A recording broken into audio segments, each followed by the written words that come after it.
Good evening everyone. मैं Kamlesh Kumar सालसन class में आपका हार्दिक स्वागत करता हूँ। आज हम लोग पढ़ेंगे दक्षिणी बाह्य पठार। लास्ट क्लास में हमने पढ़ा था कि बाह्य पठार का दो भाग होता है। एक होता है उत्तरी बाह्य पठार और दूसरा है दक्षिणी बाह्य पठार। तो आज हम लोग पढ़ेंगे दक्षिणी बाह्य पठार या दक्षिणी बाह्य निम्न पठार, है ना।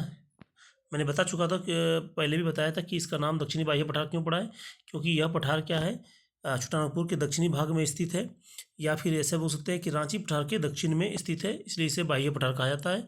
और निम्न पठार क्यों कहा जाता है, क्योंकि इसकी हाइट जो है 600 मीटर से 300 मीटर के बीच है ना। और रांची हजारीबाग पठार की औसत ऊंचाई 600 मीटर है, तो ऊंचाई की तुलना में भी कम है, इसलिए इसे निम्न पठार कहा जाता है। ठीक है, अब हम लोग देखते हैं आगे कि इसके बारे में, दक्षिणी बाह्य पठार के बारे में क्या है। हम लोगों पहले हम लोग इसको मैप में देख लेते हैं, फिर उसके बाद उसका डिस्क्रिप्शन हम लोग 1 बाय 1 करेंगे। ठीक है, देखिए, तो दक्षिणी बाह्य पठार को इसे 4 भागों में बांट सकते हैं हम लोग, है ना। इसका 4 भागों में इसका उप विभाजन किया गया है। पहला कौन सा है, पहला है हमारा शंख नदी के बेसिन, है ना। पहला हो जाएगा शंख नदी बेसिन। ये जो आप देख रहे होंगे यहाँ से होते हुए ये दिख रहा होगा, ये शंख नदी बेसिन है यहाँ तक, है ना। तो बेसिन मतलब क्या होता है कि नदी का वह स्थान जहाँ से वो अपना पानी ग्रहण करती है, वो ये पूरा इलाका क्या हो जाएगा, उसका बेसिन होगा। तो ये इसका मतलब नदी इस वाले इलाके से लगभग यहाँ से ये वाला इलाका क्या है ना, ये देख रहे होंगे आप, ये पूरा इलाका से पानी ग्रहण कर रही है, तो ये क्या हो जाएगा, हमारा शंख बेसिन हो जाएगा। पहला पार्ट ये कौन सा है, शंख बेसिन हो जाएगा। ठीक है, दूसरा हम लोग का पार्ट कौन सा हो जाएगा, यह है दक्षिणी कोयल बेसिन। अब दक्षिणी कोयल नदी कौन सा है, दक्षिणी कोयल नदी आप देखेंगे यहाँ से, मैं अलग कलर से कर दे रहा हूँ, यहाँ पे देखिए, यहाँ से होते हुए ये दक्षिणी कोयल नदी है, ये इधर से होते हुए ये इलाका, यहाँ से होते हुए ये, यहाँ से ये इस तरह से होगा। तो ये दक्षिणी कोयल नदी, सॉरी इसका लोकेशन अलग हो गया थोड़ा सा, ये इधर से होते हुए, ये इधर से होते हुए, ये दक्षिणी कोयल नदी यहाँ से होते हुए ये इस तरह से इधर आएगी, है ना। तो ये जो पूरा इलाका हो जाएगा, ये पूरा इलाका हो जाएगा, ये पूरा इलाका किसका हो जाएगा, दक्षिणी कोयल बेसिन का हो जाएगा, है ना। इसमें बहुत सारा ये वाला पार्ट हो जाएगा। और तीसरा पार्ट है हमारा कौन सा, धारवाड़ प्रदेश। तो धारवाड़ प्रदेश में हमारा पूर्वी सिंहभूम जिला आ जाएगा, पश्चिमी सिंहभूम जिला आ जाएगा, और सरायकेला खरसावां आ जाएगा। मतलब यहाँ से लेते हुए ये जो इलाका देख रहे हो आप, ये इलाका, इसके लिए कलर मैं अलग चेंज कर दे रहा हूँ। ये इलाका देख रहे होंगे आप, यहाँ से होते हुए ये इलाका, ये जो पूरा इलाका दिख रहा है, ये क्या हो जाएगा, धारवाड़ प्रदेश आ जाएगा। ऐसे धारवाड़ प्रदेश में 3 जिला आ जाएगा, कौन सा, पूर्वी सिंहभूम, पश्चिमी सिंहभूम और सरायकेला खरसावां आ जाएगा। ठीक है, अब चौथा इसका पार्ट होता है पंच परगना बेसिन, पंच परगना का मैदान। तो ये यहाँ से लेके यहाँ से होते हुए ये वाला इलाका हो जाएगा। कलर के हिसाब से मैं इसका ये इलाका देखिए, यहाँ से ये वाला इलाका हो जाएगा, ये पूरा हो जाएगा कौन सा, पंच परगना का मैदान। ये पूरा मिला के क्या बनता है हमारा, इसे बोला जाता है दक्षिणी बाह्य पठार या दक्षिणी बाह्य निम्न पठार कहा जाता है। ठीक है, अब इसके बारे में हम लोग इन चारों भाग को 1 बाय 1 करके देखना है। तो पहला पार्ट कौन सा हमारा है, शंख बेसिन। पहला पार्ट कौन सा हो जाएगा हमारा, शंख बेसिन। ठीक है, शंख बेसिन। अब शंख बेसिन मतलब क्या होता है, शंख नदी का क्षेत्र। तो शंख नदी कहाँ से निकलती है, इसके बारे में हम लोग देखना है। तो शंख नदी आप देख रहे होंगे पाट क्षेत्र से निकलती है, इस वाले इलाके से होते हुए, यहाँ से होते हुए इधर नीचे आ जाती है। तो इसके बारे में देखना है। अब शंख नदी को भी हम लोग 2 भागों में बांट सकते हैं। एक हो जाएगा शंख नदी का ऊपरी बेसिन, और दूसरा हो जाएगा शंख नदी का निचला बेसिन। शंख नदी का जो निचला ऊपरी बेसिन होगा, पहले उसके बारे में देखते हैं। यहाँ से होते हुए ये इधर होते हुए यहाँ से आती है, और ये इधर से होते हुए इस लाइन से होते हुए यहाँ आके फाइनली फिर दक्षिणी कोयल में मिल जाती है। ठीक है, तो ये जो इलाका जो हो गया यहाँ से लेके, सॉरी, ये इलाका देख रहे होंगे ना आप, कि ये जो होगा इलाका यहाँ से, ये इलाका देख रहे होंगे, ये पूरा इलाका,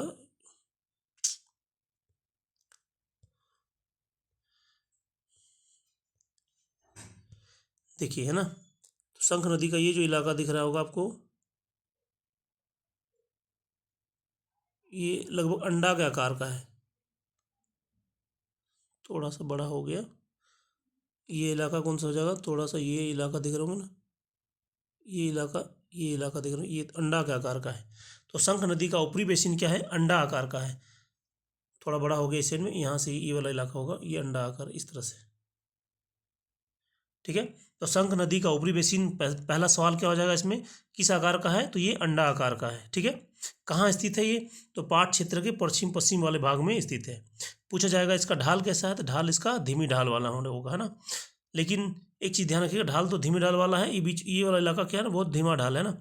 लेकिन आप देखेंगे ये चारों ओर क्या है ना, खड़ी खड़ी ढाल है, मतलब क्लिप्स इसमें आपको मिलेगा, चारों तरफ क्या है ना, ये आप चारों तरफ देखेंगे तो स्कार्फमेंट आपको मिलेगा, ठीक है। और इसकी ऊंचाई लगभग 1500 मीटर तक के बीच होती है। इसमें एक और विशेषता है, पूछा जाता है कई बार क्वेश्चन में कि बताइए कि कौन सा क्षेत्र है जहाँ पे नदी के द्वारा गॉर्ज का निर्माण होता है। गॉर्ज क्या होता है, जब नदी पहाड़ से या पठार से निकलती है तो उसको अपर्दन के कारण जो ऊर्ध्वाधर अपर्दन होता है, जैसे मान लीजिए ये वाला, ये यहाँ पे है नदी, मान लीजिए इधर से निकल रही है, तो इसको काटेगी इस क्षेत्र में, काटने के कारण ये भी आकार की आकृति बनाती है, ये भी आकार की भू स्थलाकृति का निर्माण करती है ना। और इसी को क्या कहा जाता है, जब ये बहुत संकीर्ण हो जाए ना, इसे क्या कहता है, गॉर्ज का नाम दिया जाता है। तो ये कौन सा है, गॉर्ज। तो भी आकार की भू आकृति, नदी द्वारा बनाया गया भी आकार की भू आकृति क्या कहलाता है, गॉर्ज कहलाता है, ठीक है। ये गॉर्ज, ठीक है। तो ये पूछा जाता है गॉर्ज का निर्माण कहाँ पे होता है, तो आप देखेंगे इस वाले इलाके में, आप यहाँ पे इस वाले इलाके में क्या होता है, यहाँ पे गुमला के क्षेत्र में ये क्या बनता है, गॉर्ज का निर्माण करती है। तो कौन सा नदी झारखंड में गॉर्ज का निर्माण करती है, तो ये आपको गुमला वाले क्षेत्र में शंख नदी मिलेगा। तो जहाँ जहाँ पहाड़ होगा, पहाड़ को काटते हुए निकलेगी या पठार को काटते हुए निकलेगी, उस क्षेत्र में जनरली गॉर्ज की संभावना अधिक पाई जाती है। लेकिन सबसे गहरा गॉर्ज कहाँ पे मिलेगा आपको, इस वाले क्षेत्र में मिलेगा, ठीक है। चलिए अब उसके बाद हम लोग देखते हैं कि एक क्वेश्चन और पूछा जाता है, जिसे पूछा गया था आपसे कि कन्हर नदी कहाँ पे कौन सा ब्लॉक के साथ बॉर्डर बनाता है, मतलब छत्तीसगढ़ के साथ। तो आप देखिए शंख नदी भी, देखिए उसी तरह सवाल यहाँ पूछा सकता है, शंख नदी यहाँ पे बॉर्डर बना रही है किसके, छत्तीसगढ़ के साथ, ठीक है। तो आपको ये भी ध्यान रखना है कि शंख नदी किसके साथ बॉर्डर बनाती है, छत्तीसगढ़ के साथ। ये ब्लॉक आप मैप में जाके थोड़ा सा देख लीजिएगा, ये कौन सा ब्लॉक है, इसके बारे में थोड़ा सा जानकारी ले लीजिएगा, शायद इसमें भी क्वेश्चन पूछा जा सके, है ना। तो कौन सा ब्लॉक होगा। फिर उसके बाद ये जगह का नाम है रायडी, है ना। और रायडी के बाद ये चालू हो जाता है यहाँ से, रायडी के बाद ये जो चालू होता है, ये इसको बोला जाता है निचला बेसिन कहा जाता है, ठीक है। तो रायडी से ऊपर क्या हो गया, ऊपरी बेसिन, रायडी से नीचे क्या हो जाएगा, दक्षिणी बेसिन हो जाएगा, ठीक है। रायडी कौन सा क्षेत्र है, गुमला वाले क्षेत्र में है। यहाँ तक कोई दिक्कत है आप लोगों को, ठीक है। ये पहला पार्ट होगा कौन सा, शंख बेसिन हो गया। अब दूसरा पार्ट कौन सा हमारा, दक्षिणी कोयल बेसिन। दक्षिणी कोयल बेसिन को भी हम लोग दो भागों में बांट सकते हैं, ऊपरी दक्षिणी कोयल बेसिन और निचला दक्षिणी कोयल बेसिन के बारे में कहा जाता है। जैसे मान लीजिए यहाँ से होते हुए ये रांची के बेड़ो प्रखंड से निकलती है नदी, और यहाँ से निकलने के बाद उसके लोहरदगा जाती है, लोहरदगा से होते हुए दक्षिणी कोयल गुमला होते हुए, गुमला से होते हुए थोड़े भाग सिमडेगा, और सिमडेगा के बाद थोड़ा सा पश्चिमी सिंहभूम, और पश्चिमी सिंहभूम के बाद ये इधर से पश्चिमी सिंहभूम से होते हुए, और यहाँ से इधर भी आते हुए ये चली जाती है, पश्चिमी सिंहभूम होते उड़ीसा में मिल जाती है। फाइनली किसमें, शंख नदी मिलती है। और शंख नदी और दक्षिणी कोयल नदी दोनों मिलकर फाइनल आगे जाके मिलेगी, बैतरनी नदी से मिल जाती है, ठीक है। तो ये जो हमारा ऊपर वाला भाग दिख रहा है आपको, ये पूरा रांची वाला और लोहरदगा वाला भाग, ये क्या बन जाता है, ये ऊपरी दक्षिणी कोयल नदी का बेसिन है, ठीक है। ये ध्यान रखना पड़ेगा।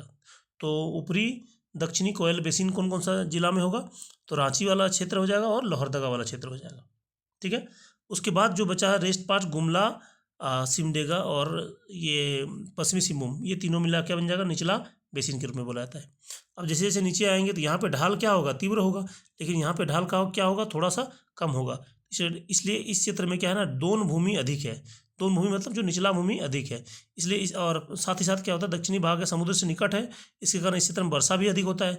इसलिए ये क्षेत्र क्या है हमारा, धान का कटोरा है। ये क्षेत्र क्या है, धान का कटोरा है, क्योंकि यहाँ पे वर्षा अधिक होती है प्लस दोन भूमि की अधिकता है। कोई दिक्कत इसमें, ये चीज़ ध्यान रखना पड़ेगा। अब ये देखेंगे कि जो निचला बेसिन है, आप देखेंगे कि यहाँ पे सामने निचला बेसिन, ये वाला इलाका दिख रहा होगा, दक्षिणी कोयल नदी यहाँ दिख रहा होगा, ये कौन सा है, दक्षिणी कोयल नदी यहाँ पे है। तो ये क्षेत्र कौन सा है, धारवाड़ रीजन का है, धारवाड़ रीजन होगा। इसलिए आप देखेंगे इस क्षेत्र में चट्टाने क्या होगा ना, बहुत ज़्यादा उबड़ खबड़ वाले चट्टाने होंगी, है ना। और धारवाड़ में खनिजों की अधिकता क्या होगी, बहुत अधिक है, खनिजा की मात्रा बहुत अधिक है, ये आपको ध्यान रखना है। तो ये हमारा हो गया कौन सा, दक्षिणी कोयल बेसिन का ऊपरी घाटी और निचला घाटी हो गया। ठीक है, अब हम लोग आते हैं तीसरे पार्ट में। तीसरा पार्ट है धारवाड़ प्रदेश। धारवाड़ प्रदेश क्या है, इसके लिए हम लोग थोड़ा सा इधर जूम कर लेते हैं इसको। धारवाड़ प्रदेश आपसे पूछा जाए कि धारवाड़ प्रदेश क्या है, तो धारवाड़ प्रदेश में 3 जिला है, पूर्वी सिंहभूम जिला, पश्चिमी सिंहभूम जिला और सरायकेला खरसावां जिला हो गया। ठीक है, तो इसमें धारवाड़ प्रदेश क्यों नाम पड़ा, क्योंकि इसमें धारवाड़ चट्टानें पाई जाती है। और धारवाड़ क्या है, आंध्र प्रदेश का एक जिला है, वहाँ पे इस प्रकार की चट्टानें सबसे पहली बार खोजी गई, इसलिए इसका नाम क्या पड़ा, धारवाड़ चट्टानें नाम पड़ा इसका। ठीक है, और धारवाड़ चट्टानों की विशेषता क्या है, इसमें लौह कर्म की या फिर लौह अयस्क से संबंधित खनिज बहुत अधिक पाए जाते हैं, इसलिए इसको लौह खनिज सीरीज भी कहा जाता है। ठीक है, इसको ध्यान रखना पड़ेगा। आप इसको मैप में आप देख रहे होंगे, तो इसमें मैप में देखने पे क्या पता चल रहा होगा आपको, बहुत ज़्यादा उबड़ खाबड़ है, कहीं हरा है, कहीं ब्राउन है। ब्राउन है मतलब बहुत ऊंचे पहाड़ है, कहीं पीला है, इसका मतलब थोड़ा सा कम होगा। जहाँ ग्रीन दिख रहा होगा वहाँ पे वो मैदानी इलाका है। तो इसलिए आप देखेंगे बहुत ही उबड़ खाबड़ वाला कटा छटा प्रदेश है। खड़ी ढलान वाला क्षेत्र होगा, घाटियाँ भी होंगी इसमें, पहाड़ी भी होगा, समतल मैदान भी होगा, सब कुछ मिला जुला क्षेत्र है। तो इसको हम लोग पढ़ने के लिए क्या करेंगे, थोड़ा सा डिटेल में पढ़ेंगे इसको, है ना। तो धारवाड़ प्रदेश को लगभग 7 भागों में बांटा जा सकता है। ठीक है, कौन कौन सा है पहले देख लेते हैं। आप देख रहे होंगे यहाँ से ये वाला जो क्षेत्र दिख रहा है, ये क्षेत्र क्या है हमारा, पोढ़ाट की पहाड़ी है ना। ये पोढ़ाट पहाड़ी देख रहे हैं, ये पोढ़ाट पहाड़ी है। पोढ़ाट पहाड़ी का बॉर्डर कौन बनता है, ये आप देख रहे हैं कौन सा, ये कोयल नदी है। यहाँ पे कौन सी है, कोयल नदी है। और इधर कौन सी है, संजय नदी। संजय नदी और कोयल नदी है ना, अलग कलर्स में कर दे रहा हूँ। संजय नदी और कोयल नदी बॉर्डर बनाता है किसके बीच में, संजय नदी और कोयल नदी बॉर्डर बनाता है पोढ़ाट पहाड़ी और ये सारंडा पहाड़ी के बीच में बॉर्डर बनता है। ठीक है, इसको याद रखना, कभी भी क्वेश्चन पूछा सकता है कि सारंडा पहाड़ी और पोढ़ाट पठार या पहाड़ी को सेपरेट करने वाला कौन कौन सा नदी है, तो ये संजय नदी और कोयल नदी घाटी आपको ध्यान में रखना है। ठीक है, यहाँ पे देखिए स्पष्ट दिख रहा होगा, ये घाटी अलग करता है। ठीक है, बाकी उसके बाद जो बचा है आपका, उसके बाद आपको दिख रहा होगा यहाँ पे, यहाँ से जो इलाका बच रहा होगा ये है कौन सा हमारा, ये है सारंडा की पहाड़ी। ठीक है, सारंडा का पहाड़ी आप देखेंगे कि दक्षिण पश्चिम दिशा में स्थित है। कहाँ, किसका, पश्चिमी सिंहभूम का दक्षिण पश्चिम दिशा में है।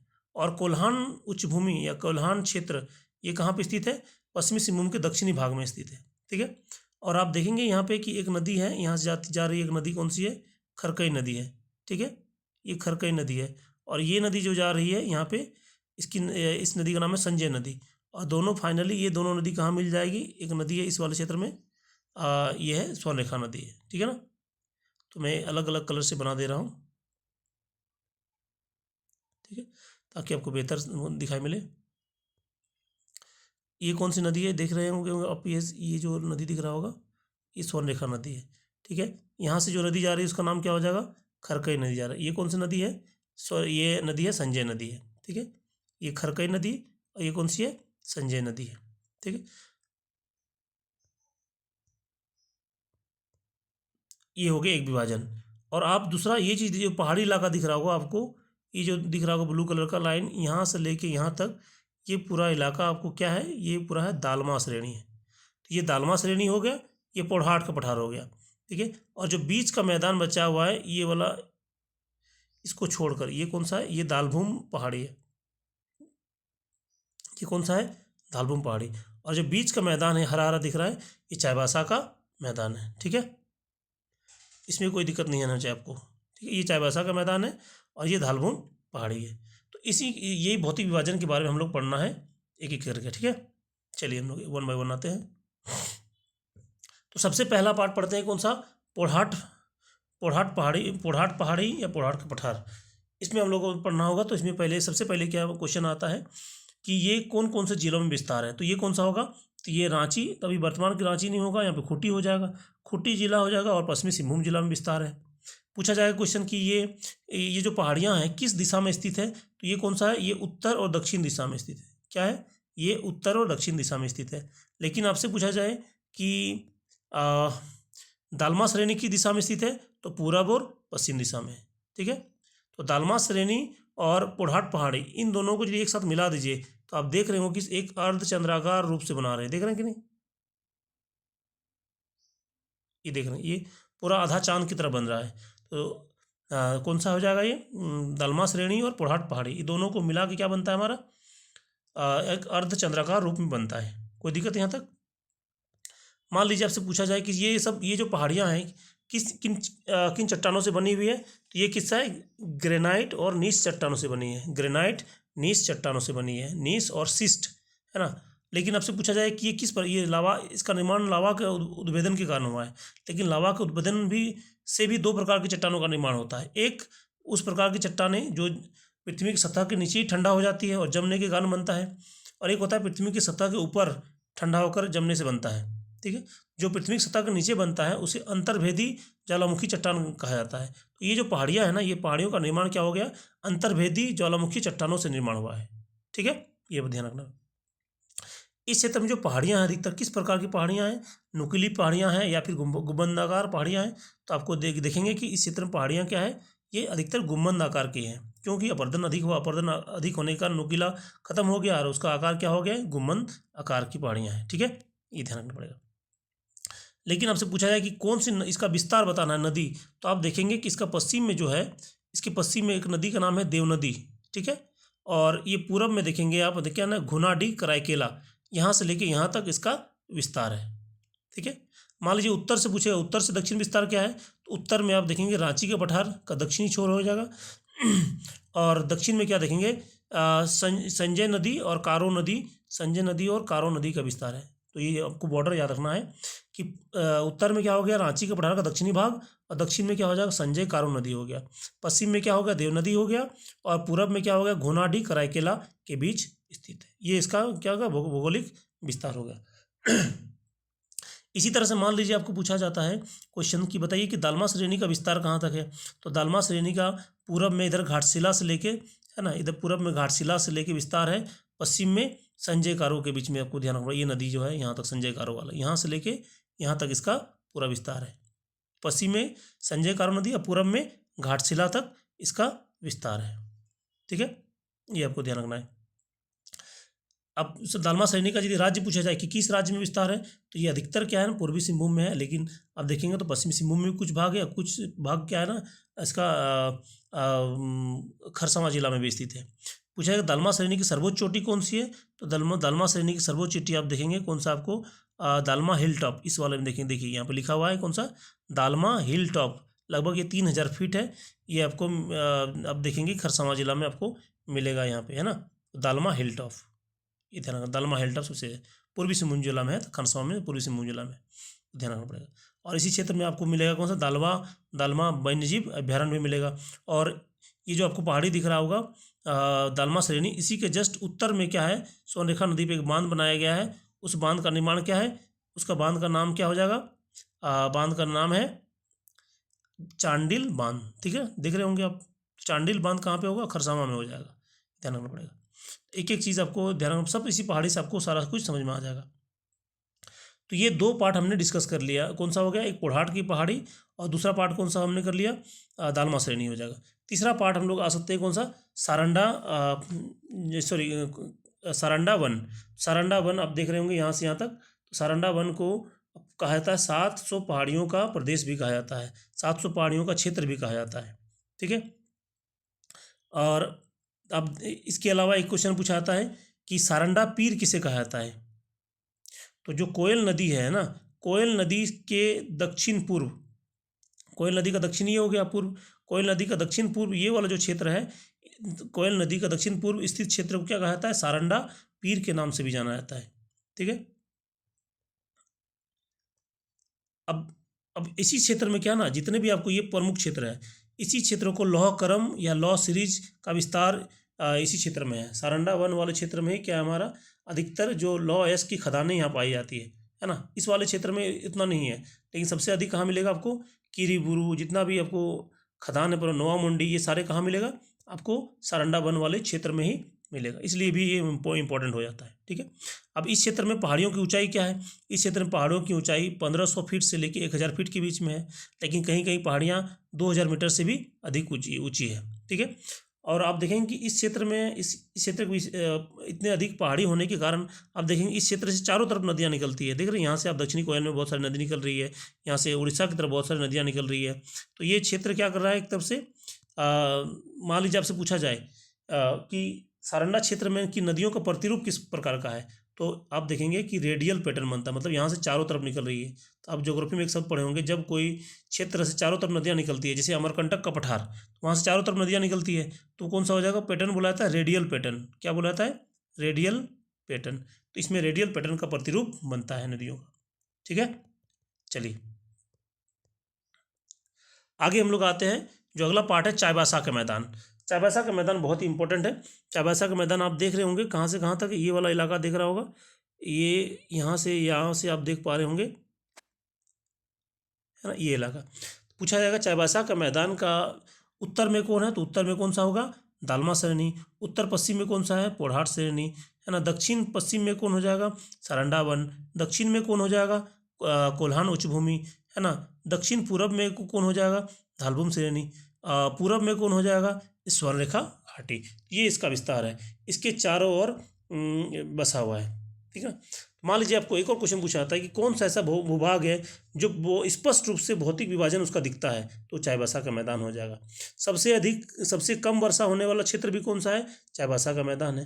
क्यों? क्योंकि चारों ओर पहाड़ियों से घिरा होने के कारण क्या होता है, मानसून की हवाएं यहाँ पे सही से पहुँच नहीं पाती है, इसलिए ये क्षेत्र क्या है? सबसे सूखा क्षेत्र है। मैदानी क्षेत्र है लेकिन सबसे सूखा क्षेत्र है। तो यहाँ पे इसकी जो औसत ऊंचाई क्या है, लगभग 150 मीटर हो जाएगी, या फिर हम लोग बोल सकते हैं इसको 500 फीट के आसपास इसकी औसत ऊंचाई है। ठीक है, तो सबसे कम ऊंचा वाला क्षेत्र भी कौन सा है? चाईबासा का मैदान। या फिर सबसे कम वर्षा वाला क्षेत्र भी कौन सा हो जाएगा? चाईबासा का मैदान। कारण मैंने बता दिया हूँ। कारण याद रखिए ना, कारण बहुत जरूरी है, क्योंकि जेपीएससी और फिर बाकी वनडे एग्जाम में दोनों में अंतर होगा, क्योंकि इसमें कारण पूछा जाएगा कि आखिर क्यों है जो कम बारिश होती है। कारण क्या? चारों तरफ से पहाड़ियों से घिरा होने के कारण। अब मान लीजिए अब इस क्षेत्र में पूछा है कि मिट्टी क्या होगी, इस क्षेत्र में मिट्टी क्या होगा? चूँकि इस क्षेत्र की जो मिट्टी होगी ना, तो जलोढ़ प्रकार की मिट्टी होगी, लेकिन उतनी जलोढ़ नहीं होगी जितना गंगा का मैदान वाला है। अब एक सवाल और पूछा जाता है कि चाईबासा के मैदान का उत्पत्ति कैसे हुआ? तो मान लीजिए उत्पत्ति पूछा जाएगा तो आपको फिर इसमें दिक्कत हो जाएगी। तो उत्पत्ति के बारे में बहुत सारे कारण हैं, आप देख सकते हैं। तो उत्पत्ति के बारे में 3-4 कारण हैं। एक तो बोला जाता है कि रांची का पठार पहले यहाँ तक विस्तार था। रांची का पठार, जैसे अभी अभी ये वाला इलाका है ना, रांची का पठार ये वाला है, लेकिन नदियों के अपर्दन के कारण क्या हो गया, अब ये धीरे धीरे ये यहाँ से पीछे हटते गया, यहाँ से यहाँ आ गया, फिर यहाँ आ गया, फिर यहाँ आ गया। अभी रांची पठार इस वाले इलाके तक अभी है ना। इसका मतलब पहला कारण क्या हो गया? रांची के पठार का पीछे हटने के कारण चाईबासा के मैदान का निर्माण हुआ। ठीक है, पहला कारण। दूसरा कारण क्या है कि संजय नदी, अब देख रहे हैं संजय नदी, दूसरा खरकई नदी जैसे नदियों के द्वारा कटाव के कारण है। दूसरा कारण क्या? इन नदियों का कटाव, जब कोई नदी कटाव करती है तो जो ऊंचा वाला भूमि है वो क्या होता है? समतल मैदान में परिवर्तन हो जाता है। तो ये दूसरा कारण हो जाएगा। ठीक है, तीसरा कारण क्या हो गया कि ये एक पेनी प्लेन है। पेनी प्लेन मतलब क्या है? नदियों द्वारा कटाव करने का जो मैदान बनता है उसको क्या बोला जाता है? पेनी प्लेन का कहा जाता है। कौन कौन सी नदियों द्वारा? संजय और खरकई नदी के द्वारा निर्माण किया गया है। ठीक है, पूछा जाता है कि इसकी उत्पत्ति कब हुई है? इसकी उत्पत्ति भी क्या हुई? तृतीयक काल में हुआ है। तृतीयक काल मतलब जिस समय रांची के पठार का निर्माण हुआ उसके बाद वाले समय में हमारा ये इसका उत्थान हुआ है। तो ये आपको 2-4 चीज़ें आपको ध्यान रखना है। ये इसका हो गया बस। तो एक तो पूछा जाता है इसका विस्तार पूछा जाएगा कि कौन कौन सा जिला में विस्तार है, तो आपको होगा कौन सा? ये पूर्वी सिंहभूम जिला में हो जाएगा प्लस पश्चिमी सिंहभूम जिला में आपको हो जाएगा, विस्तार हो जाएगा। चारों ओर कौन कौन सी पहाड़ियाँ हैं ये आपको बता देना है। वर्षा कितनी होती है ये बता देना है। ऊंचाई कितना है ये बता देना है। वनस्पति किस प्रकार की होगी आप आसानी से बता सकते हैं। ठीक है ना। तो आर्द्र ये इस क्षेत्र में भी जो वनस्पति होती है वो पर्णपाती वन पाई जाती है। ठीक है, ये ध्यान रखना। अब हम लोग आते हैं नेक्स्ट वाला टॉपिक में। अगला टॉपिक है कौन सा हमारा? स्वर्णरेखा घाटी। स्वर्णरेखा घाटी आप देखेंगे तो ये जो इलाका आपको दिख रहा होगा, ये यहाँ से ये स्वर्णरेखा घाटी देख रहे हैं। अब देख रहे हैं कि इधर हरा ज़्यादा है, इधर कम हरा है। इसका मतलब यहाँ पे घाटी की चौड़ाई अधिक है और प्लस समतल अधिक है। इसलिए क्या होगा? ये अधिक उपजाऊ वाला क्षेत्र होगा, लेकिन ये वाला क्षेत्र है कम उपजाऊ वाला क्षेत्र है। तो स्टार्टिंग स्टेज में आप देखेंगे कि घाटी की चौड़ाई कम है, लेकिन जैसे जैसे हम लोग नीचे की ओर आएंगे चौड़ाई बढ़ती जा रही है। ठीक है ना। तो जब ये स्वर्णरेखा घाटी है, स्वर्णरेखा घाटी मान लीजिए यहाँ हो गया, और ये ऊपर में ये आती है कहाँ? ऊपर जाएंगे तो हम लोग रांची के पठार से लेकर नीचे तक ये ऊपर वाला भाग जो हो जाएगा ऊपरी घाटी हो जाएगा। यहाँ से इधर क्या हो जाएगा? ये निचली घाटी हो जाएगा। ठीक है, अब पूछा जाए कि ये स्वर्णरेखा घाटी का विस्तार कहाँ से है, तो आप बोलेंगे इसके पश्चिम में कौन है, धालभूम पहाड़ी है, और इसके पूरब में कौन सा है, दालमा श्रेणी है। तो दालमा श्रेणी और धालभूम पहाड़ी के बीच जो स्थित घाटी है उसी उसी को बोला जाता है स्वर्णरेखा घाटी कहा जाता है। इस क्षेत्र में जलोढ़ मृदा बहुत अधिक है ना, इसलिए अत्यधिक उपजाऊ भी है। ठीक है, मान लीजिए जब से पूछा जाए कि ये चाईबासा का मैदान अधिक उपजाऊपन है या फिर स्वर्णरेखा घाटी है, स्वर्णरेखा घाटी अधिक होगा। क्यों? क्योंकि स्वर्णरेखा घाटी आप देख रहे होंगे यहाँ पे कि बहुत हरा हरा दिख रहा है। हरा हरा का मतलब क्या है, ये अधिक समतल है। ठीक है, अब जब समतल होगा, अधिक उपजाऊ होगा, तो इस क्षेत्र में क्या होगा, सघन आबादी होगा। ये सघन आबादी वाला क्षेत्र में से एक है। ठीक है, ये ध्यान रखना। नेक्स्ट हम लोग पढ़ते हैं, अगला कौन सा है कि ढालभूम पहाड़ी प्रदेश कौन सा है। तो स्वर्णरेखा घाटी के पश्चिम में जो स्थित है इसी को बोला जाता है ढालभूम पहाड़ी वाला क्षेत्र है। ये भी क्षेत्र अत्यधिक उबड़ खबड़ वाला है और इसका विस्तार खरकई नदी से लेके नीचे गर्रा नदी तक है ना। स्वर्णरेखा नदी इधर, और नीचे क्या है हमारा, ये जो नदी दिख रहा होगा आपको, दिख रहा है यहाँ पे, ये कौन सा नदी है, गर्रा नदी है। ये नदी कौन सा है, गर्रा नदी है। तो उसके बीच जो स्थित है इसी को कहा जाता है ढालभूम पहाड़ी के नाम से जाना जाता है। तो इस क्षेत्र में भी आप देखेंगे कि 1500 से 1000 फीट के बीच में इसकी ऊंचाई है। कई पहाड़ी कटा छटा है ना, ये आपको ध्यान रखना है। तो ये ढालभूम पहाड़ी का इतने सारे आपको पार्ट्स को ध्यान रखना है। ठीक है, अब जो है बाह्य पठार का जो एक हमने पढ़ लिया कौन सा, शंख बेसिन, दूसरा हो गया दक्षिणी कोयल बेसिन, और तीसरा हमने पढ़ लिया कौन सा, धारवाड़ क्षेत्र। अब जो चौथा पार्ट है हमारा बाह्य पठार का, दक्षिणी बाह्य पठार का, वो कौन सा है, पंच परगना का मैदान। ठीक है, तो देखिए पंच परगना का मैदान में क्या है, इसमें गौर से देखिए। तो ये जो दिख रहा होगा आपको यहाँ से, मतलब इसके दक्षिण में कौन सा विस्तार है, दक्षिण में दालमा श्रेणी है, पश्चिम में कौन सा है, रांची के पठार है, और पूरब में क्या होगा, अयोध्या पहाड़ी या फिर पुरुलिया का मैदान है, आपको बोल सकते हो इस वाले क्षेत्र में। ठीक है, इसको हम लोग, इसके उत्तर में कौन होगा, इसके उत्तर में मोरवान का मैदान है। पंच परगना के उत्तर में कौन सा है, मोरवान का मैदान है। ठीक है, पूछा जाएगा कि इसको कितने भागों में बांटा जाता है, इसे भी 2 भागों में बांट सकते हैं, एक ऊपरी भाग और दूसरा क्या हो जाएगा, निचला भाग। जो ऊपरी भाग है, ऊपरी भाग में आप देखेंगे इस वाले क्षेत्र में राड़ू नदी आएगी, कांची नदी आपको दिख रहा है यहाँ पे, कांची नदी है ना, ये देख रहे हैं करकरी नदी। तो राड़ू नदी, कांची नदी, करकरी नदी, ये ऊपरी भाग में इसका विस्तार है। ठीक है, और जो दक्षिणी भाग आप देख रहे हैं, दक्षिणी भाग कौन सा, ये वाला इलाका हो जाएगा।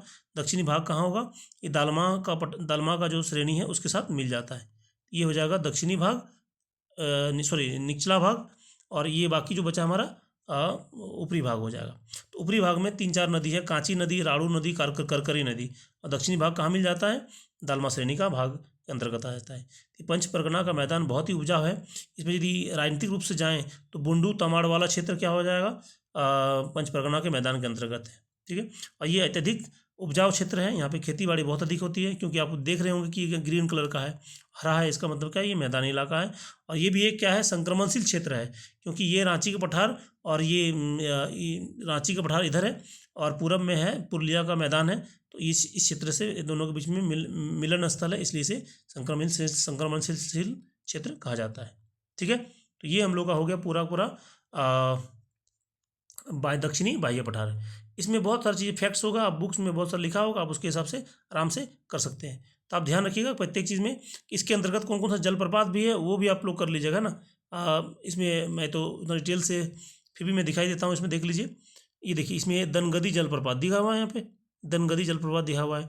फिर इसमें दिया हुआ पालकोट अभ्यारण्य गुमला में दिया हुआ है। तो पालकोट अभ्यारण्य पूछ दिया कि पालकोट अभ्यारण्य किस नदी किनारे स्थित है, अब पूछा जा सकता है।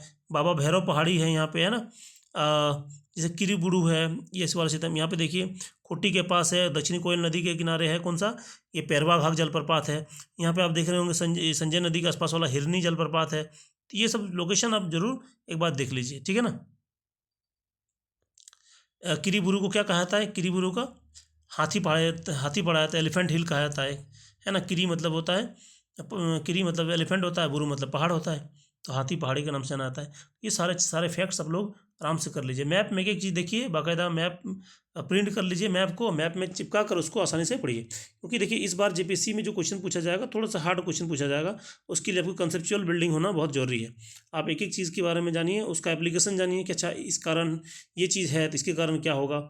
जैसे हमने भाई पहाड़ी है तो आपको दिखाई मिल रहा होगा ना कि बीच में जैसे गैप है, जैसे बीच में ये गैप है ना, तो आपको दिख रहा होगा ये हरा हरा है ना, इसका मतलब क्या होगा, घाटी होगा जरूर, ये घाटी होगा। इस चीज़ से क्या होता है, भौतिक विभाजन होगा। हर एक चीज़ का इम्प्लीकेशन है, आप उस चीज़ को पढ़िए। आप कुछ भी चीज़ समझ में नहीं आ रहा, कमेंट कीजिए एक बार इसमें, ताकि मैं अगले वीडियो में उसको आपको समाधान कर सकूँ, ठीक है। मेरे ख्याल से लग रहा हो ये कंप्लीट हो गया। आप कोई भी डाउट हो, आप इसको वीडियो में कमेंट कर सकते हैं, ठीक है। चैनल को अधिक से अधिक लोग शेयर कीजिए, ताकि अधिक से अधिक लाभ पहुँचे और हमको भी मोटिवेशन मिले, ताकि मैं नए और वीडियो बना सकूँ, ठीक है। चलिए, आज क्लास इतना ही रखते हैं। Thank you.